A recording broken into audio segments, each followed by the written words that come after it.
Hello అందరికీ. ఎలా ఉన్నారందరూ? ఈరోజు మా ఇంట్లో వరలక్ష్మి వ్రతం ఎలా సెలబ్రేట్ చేసుకున్నాము, ఏమేం నైవేద్యాలు ప్రిపేర్ చేశాము, అండ్ వరలక్ష్మి వ్రతం విశిష్టత మొత్తం ఈ వీడియోలో అయితే క్లియర్‌గా చెప్పబోతున్నాను. వీడియోని ఎక్కడ స్కిప్ చేయకుండా ఫుల్ వీడియో అయితే చూసేసేయండి. సో, నేను ఆఫ్టర్ మ్యారేజ్ వరలక్ష్మి వ్రతం చేయడం స్టార్ట్ చేశాను. నేను ఎప్పుడూ 9 రకాల నైవేద్యాలయితే చేస్తుండే. ఇప్పుడు కూడా నైవేద్యాలు 9 రకాలు చేద్దామనుకున్నాను. ఫస్ట్ అయితే శనగలు చేద్దామనుకున్నాను. శనగలయితే ఫస్ట్ ఈజీ ప్రాసెస్. దాన్ని కుక్కర్ విజిల్ పెట్టేసి పక్కన పెట్టేసుకున్నామనుకోండి, అది ఉడికేలోపు మిగతా నైవేద్యాలన్నీ అయిపోతాయన్నమాట. సో, అందుకోసమని ఫస్ట్ నేను ఇది పిక్ చేసుకున్నాను. వీటిని గుగ్గిళ్ళని గూడా అంటారు. సో, దీనికోసం అయితే ముందుగా శనగలు ఒకరోజు ముందు నైట్ నానబెట్టి పెట్టుకున్నాను. తర్వాత ఒక కుక్కర్ తీసుకొని ఆయిల్ వేసుకొని, ఆయిల్ హీట్ అయ్యాక ఆవాలు, జీలకర్ర, పచ్చిమిర్చి, కరివేపాకైతే వేసుకున్నాను. అది మంచిగా ఫ్రై చేసుకోవాలి. ఒక 2 మినిట్స్ అయితే పచ్చిమిర్చి కలర్ చేంజ్ అయ్యే వరకు ఫ్రై చేసుకోవాలి. కలర్ చేంజ్ అయ్యాక అందులో కొంచెం సాల్ట్, అలాగే పసుపు గూడా వేసుకోవాలి.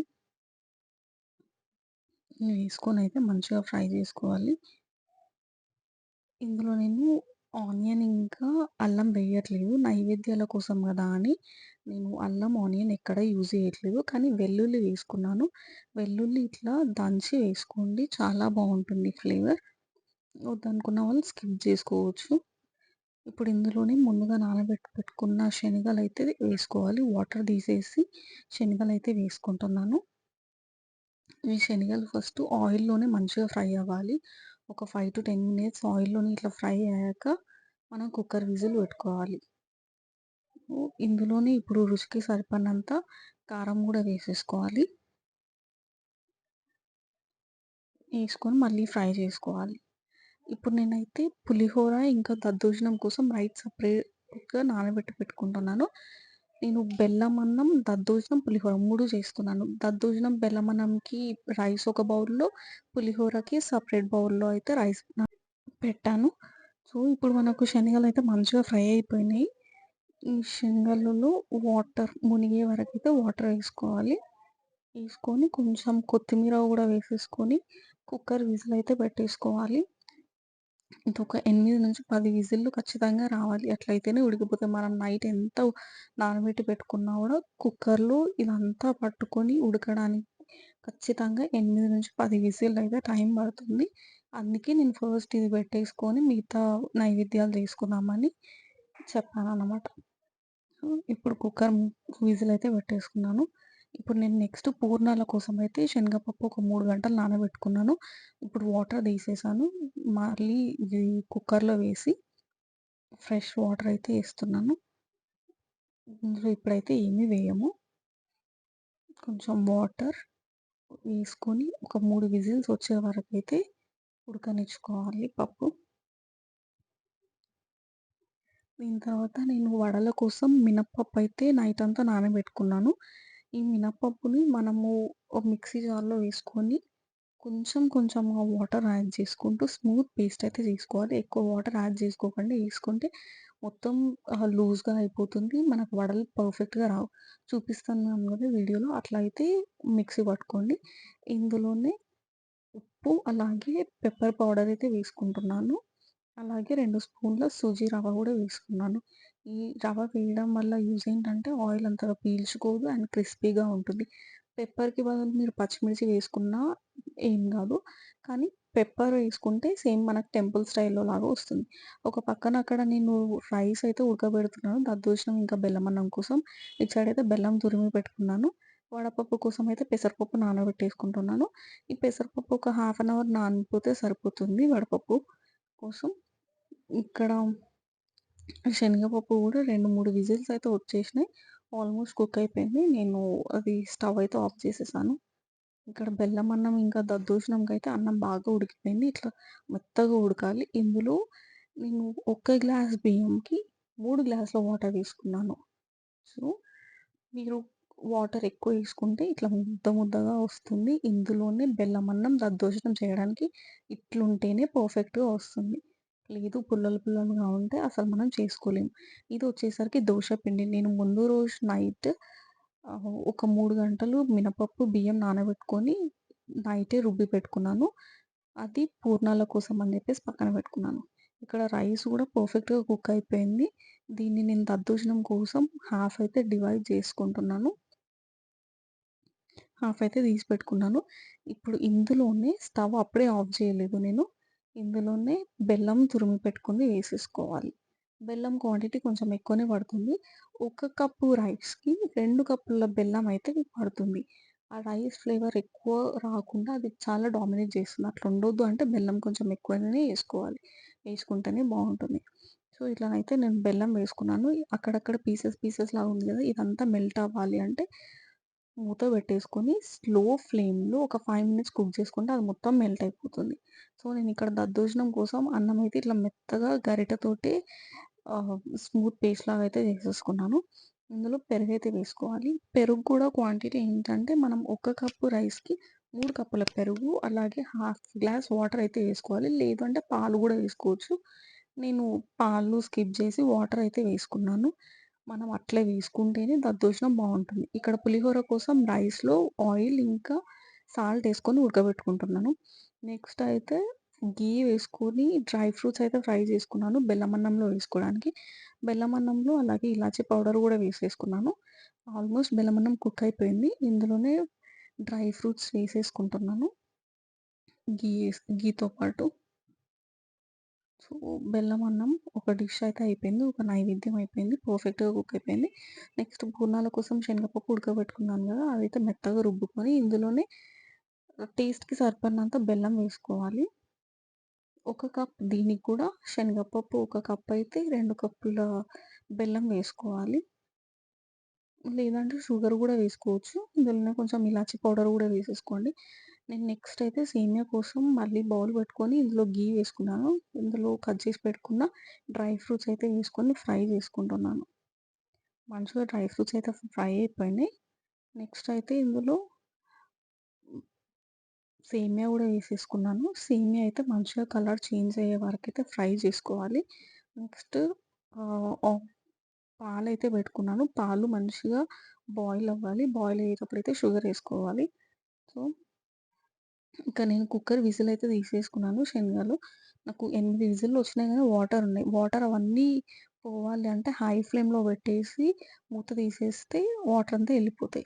నేనిక్కడ శనగపప్పు ఇంకా బెల్లం అయితే వేసుకున్నాను. చాలా లూజ్ అయిపోయింది. లూజ్ అయిపోయిందని టెన్షన్ పడకండి. పూర్ణాలకి ఎప్పుడు గాని పూర్ణాలకు గాని, బొబ్బట్లకి ఇట్లా లూజ్ అయినప్పుడు స్టవ్ మీద పెడితేనే గట్టిగా అవుతుంది. మనం ఎంత వేడి చేస్తే అంత గట్టిగా అవుతుంది.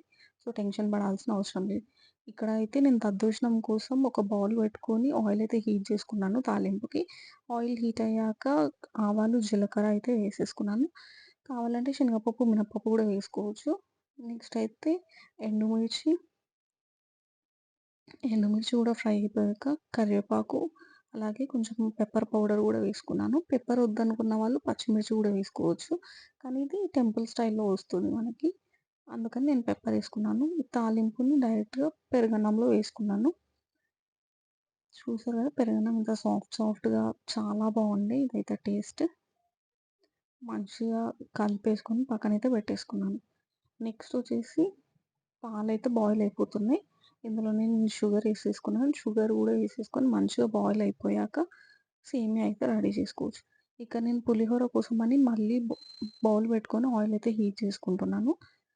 రైస్ అయితే తీసుకొని ఇట్లా చల్లార్చుకున్నాను. ఇందులో నేను ఆయిల్, పసుపు ముందైతే ఏం వేసుకొని కలుపుకోను. పాలు బాయిల్ అయిపోతున్నప్పుడు ఇలాచి గూడా వేసుకున్నాను. మంచిగా బాయిల్ అయితే అయిపోయినాయి. ఇందులోనే ముందుగా ఫ్రై చేసుకొని పెట్టుకున్న సేమియా గూడా వేసుకున్నాను. సేమియా స్మూత్‌గా అంటే లైక్ ఉడికిపోవాలి. ఇట్లా పట్టుకుంటే విరిగిపోయేలాగా ఉన్నప్పుడు ఆఫ్ జేసుకోండి. ఇక్కడ ఆయిల్ అయితే హీట్ అయిపోయింది పులిహోర కోసం. ఇందులోనే ఆవాలు, జీలకర్ర వేసేసుకోవాలి. తర్వాత మిరియాలు, ఎండుమిర్చి గూడా వేసుకున్నాను. మెంతులు గూడా వేసుకున్నాను. అలాగే పచ్చిమిర్చి వేసుకొని మంచిగా ఫ్రై అయితే జేసుకోవాలి. పల్లీలు గూడా వేసుకున్నాను. జీడిపప్పు గూడా వేసుకోవచ్చు బావుంటుంది. అలాగే పసుపు, కొత్తిమీర గూడా వేసుకున్నాను. కొత్తిమీర వద్దనుకున్న వాళ్ళు స్కిప్ చేసుకోవచ్చు. కానీ కొత్తిమీరేసుకోండి బావుంటుంది. నేను చేసేది నిమ్మకాయ పులిహోర. సో, దీనికోసం 4 నిమ్మకాయల రసం అయితే తీసుకున్నాను. ఆ రసంని నేను డైరెక్ట్ తాలింపులో వేశాను. మీరెక్కడ చూసుండరు. కానీ ఇట్లా ట్రై చేయండి చాలా బావుంటుంది. ఒక 30 సెకండ్స్ తర్వాత స్టవ్ ఆఫ్ చేసుకున్నాను. తర్వాత దీన్ని నాకు రైస్‌కి సరిపడినంత తాలింపు అందులో వేసేసి కలుపుకున్నాను. నాకైతే ఒక హాఫ్ వరకు సరిపోయింది. అది చాలా ఎక్కువైపోయింది. ఇంకొంచెం రైస్ యాడ్ చేశాను. పర్ఫెక్ట్‌గా వచ్చేసింది పులిహోర గూడా. ఇక్కడ సేమియా గూడా మంచిగా ఉడికిపోయింది. దీన్ని గూడా పక్కన పెట్టేసుకుంటున్నాను. ఇప్పుడు మనకు ఆల్రెడీ బెల్లమన్నం, దద్దోజనం, పులిహోర, శనగలు, సేమియా అయితే అయిపోయింది. నేనిక్కడ వడల కోసం ఆయిల్ అయితే హీట్ చేసుకున్నాను. ఇక్కడ పూర్ణం కూడా రెడీ అయిపోయింది. మంచిగా గట్టిగా అయిపోయింది. చూస్తున్నారు కదా వీడియోలో. ఇంకొంచెం హీట్ చేసుకుంటే ఇంకా దగ్గరకి అయిపోయింది. పర్ఫెక్ట్‌గా అయిపోతుంది. సో, వడలు గూడా ఇట్లా చేత్తోటే నేను వేసుకుంటున్నాను. ఇట్లా రాని వాళ్ళు గరిటె మీద వేసుకొని కూడా ఆయిల్‌లో వేసుకోవచ్చు. సో, నాకిక్కడ వడలు గూడా పర్ఫెక్ట్‌గా కుక్ అయిపోతున్నాయి. నేను ఇప్పుడు నైవేద్యంకి సరిపడినంత మాత్రమే జేస్తున్నాను. నెక్స్ట్ అయితే పూర్ణాలు ఇట్లా బాల్స్ లాగా చేసుకొని పెట్టుకున్నా. చిన్న చిన్న బాల్స్ ఏంటంటే, నా దగ్గర నైవేద్యం గిన్నెలు వెండివి చిన్న చిన్నగానే ఉన్నాయి. అందులో రావడానికి పర్ఫెక్ట్‌గా ఉండాలి అని నేను కొంచెం అన్నీ చిన్న చిన్నగా క్వాంటిటీ చేసుకొని, తర్వాత అన్నీ పెద్ద పెద్దగా చేసుకుంటున్నాను. సో, ఇట్లా అన్నీ ఆహ్, మన దోస బ్యాటర్‌లో డిప్ జేసుకొని, ఆయిల్‌లో అయితే డైరెక్ట్‌గా ఫ్రై జేసుకోవాలి. పూర్ణాలు కొంచెం ఫ్రై అవ్వడానికి టైం పడుతుంది. మీడియం ఫ్లేమ్‌లోనే కుక్ జేసుకోండి. హై ఫ్లేమ్‌లో పెట్టకండి. నైవేద్యాలన్నీ రెడీ అయిపోయినాయి. ఇప్పుడు మా పాపనైతే రెడీ జేస్తున్నాను. ఆమెని సరిగ్గా రెడీ జేయలేదు ఈరోజు అసలు నాకు కుదరలేదు. ఈరోజు ఆఫీస్ గూడా ఉంది. అది ఇది మేనేజ్ చేసుకోవడం కొంచెం కుదరలేదు. నెక్స్ట్ అయితే కంకణాలు కట్టేసాను. మా పాపకి, మా హస్బెండ్ అయితే నాకు కట్టేసాడు. పెళ్ళైన వాళ్ళు లెఫ్ట్ హ్యాండ్‌కి కట్టుకోవాలి కదా కంకణం. లెఫ్ట్ హ్యాండ్‌కి కట్టేసుకున్నాను. సో, పూజనైతే స్టార్ట్ చేసేసాను. నేను నైవేద్యాలు ప్రిపేర్ చేస్తున్నప్పుడు మా హస్బెండ్ ఇక్కడ అలంకరణ మొత్తం చేసేసాడు. చూస్తున్నారు కదా నైవేద్యాల్లో బౌల్స్ నేను చిన్నగా ఉంటాయని చెప్పాను కదా! అందుకోసమే వాటికి సరిపడంత పర్ఫెక్ట్‌గా నేను నైవేద్యాలు ప్రిపేర్ చేసుకున్నాను. ఇక్కడైతే అన్నీ మా హస్బెండే ప్రిపేర్ చేసారు. ఆ లోటస్ ఫ్లవర్స్ తేవడం అసలు ఏమేమి తీసుకురావాలి, ఏ ఫ్లవర్స్ ఏంటి అని అన్నీ ఆయననే తీసుకొనొచ్చి అలంకరణ మొత్తం ఆయననే చేసేసాడు. ఫైనల్‌గా నేను పసుపు గౌరమ్మని చేసుకున్నాను. నేను అమ్మవారిని లక్ష్మీ అమ్మవారిది విగ్రహం పెట్టేసాను. అలాగే కలశం గూడా పెడతాను. నాకు సిల్వర్ కలశం ఉంది. అలాగే మళ్ళీ నేను సిల్వర్ చెంబు ఉంటుంది గదా! దాని మీద కొబ్బరికాయ పెట్టేసి ఇట్లా కలశం గూడా పెట్టేస్తాను. నాకు ఎవ్రీ ఇయర్ వరలక్ష్మి వ్రతంకి అండ్ అక్షయ తృతీయకి గోల్డ్ కొనడం అలవాటు. సో, ఇప్పుడు గూడా గోల్డ్ కొన్నాను. ఆ గోల్డ్ గూడా అమ్మవారి దగ్గర పెట్టేసి పూజ అయితే చేసుకుంటున్నాను. గోల్డ్ అంటే గోల్డ్ కాయిన్. ఫస్ట్ అయితే గణపతి పూజతో స్టార్ట్ చేశాము. గణపతి పూజ అయిపోయాక లక్ష్మీ అమ్మవారి పూజ అయితే స్టార్ట్ చేసుకున్నాము. వరలక్ష్మి వ్రతం పూజ ఏదైతే ఉంటుందో అది. ఇది నేను సప్త శనివారాల వ్రతం బుక్ ఏదైతే ఉంటుందో అందులో లక్ష్మీ అమ్మవారి అష్టోత్తరాలు గూడా ఉన్నాయి. సో, అష్టోత్తరం గూడా చదువుకొని పూజ అయితే స్టార్ట్ చేశాను. పూజ అయితే చాలా జరిగింది. అందరూ మంచిగా సపోర్ట్ చేసి చేశారు. చాలా బాగుండే పూజ. నాకు చాలా సాటిస్ఫైడ్‌గా అనిపిచ్చింది. ఈ పూజ అంతా అయిపోయాక మళ్ళీ నేను ఆఫీస్‌లో గూడా వాయినాలివ్వాలి అని జెప్పేసి గిఫ్ట్స్ అయితే అన్నీ ప్యాక్ జేసుకొని, నేను తినేసి మళ్ళీ ఆఫీస్‌కెళ్ళాను. చాలా హెక్టిక్‌గుండే ఆ రోజు నాకు డే. అస్సలు టైం దొరకలేదు. ఫాస్ట్‌గా పూజ కొంచెం లేటే అయిపోయింది. కానీ మా హస్బెండ్ హెల్ప్‌తో ఓకే. సెట్ చేసేసుకున్నాము ఎట్లనో అట్లా. సో, పూజంతా అయిపోయాక కొబ్బరికాయ అయితే కొట్టేసి హారతిచ్చానన్నమాట. మా పాపే మా ఇంటి మహాలక్ష్మి ఫస్ట్. సో, నేను అమ్మవారికి ఫస్ట్ వాయనం ఇచ్చాక అమ్మవారి దగ్గర 2 వాయనాలు పెడతాను. వాయనం అంటే ఏంటి అంటే 2 తమలపాకులు, అలాగే బనానా, బనానా కాకుండా వేరే ఫ్రూట్ ఏదైనా పెట్టుకోవచ్చు. అలాగే గాజులు, పూలు, వక్కలు, పసుపు, కుంకుమ అయితే వాయనంగా ఇస్తాము. అలాగే మనం ఇంట్లో ప్రిపేర్ చేసుకున్న నైవేద్యాలు గూడా. కావాలంటే ఇప్పుడు అందరూ గిఫ్ట్స్ గూడా ఇస్తున్నారు గదా! సో, నేను గిఫ్ట్స్ అయితే తీసుకున్నాను. ఆ గిఫ్ట్స్ గూడా బౌల్స్ అన్నమాట.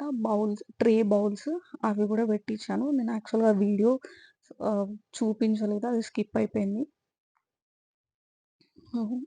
అన్నీ పెట్టి అమ్మవారికి ఫస్ట్ ఇచ్చేసి, అమ్మవారి దగ్గర నుంచి ఒక వాయనం నేను తీసుకొని, దాని తర్వాత మళ్ళీ ఫస్ట్ వాయనం మా పాపకైతే ఇచ్చాను. మా పాపకిచ్చాకే వేరే ఇంకెవరికి ఇస్తాను. వరలక్ష్మి వ్రతం పూజ చేసుకోవడానికి మెయిన్ రీజన్ సకల సౌభాగ్యాలు కలగాలి అని చెప్పేసి వరలక్ష్మి వ్రతం పూజ అయితే చేసుకుంటాము.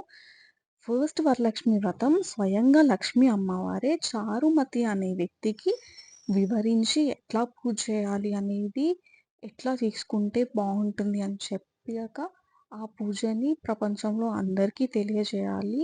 వృద్ధిలోకి రావాలి. సకల సౌభాగ్యాలు, పుత్ర పౌత్రికలు రావాలి అని జెప్పేసి పూజ అయితే చేసుకుంటారు. నేను పూజ అంతా కంప్లీట్ చేసుకున్నాక, మా వారి దగ్గర ఆశీర్వాదం అయితే తీసుకున్నాను. తీసుకొని వాయినాలు ఫస్ట్ అయితే 5 మెంబర్స్‌కి ఇచ్చాక ఫాస్టింగ్ అయితే కంప్లీట్ చేసేసాను. మీకు పూజలో ఎట్లాంటి డౌట్స్ ఉన్నా, ఏమన్నా క్వెషన్స్ ఉన్నా నాకు కామెంట్ సెక్షన్‌లో అయితే కామెంట్ చేసేయండి. నేను ఖచ్చితంగా మీకు రిప్లై ఇస్తాను. లేదు అంటే కామెంట్ సెక్షన్‌లోనే ఆన్సర్ చేస్తాను. మీరు మీ ఇంట్లో ఎలా సెలబ్రేట్ చేసుకున్నారో అది కూడా కామెంట్ చేసేయండి.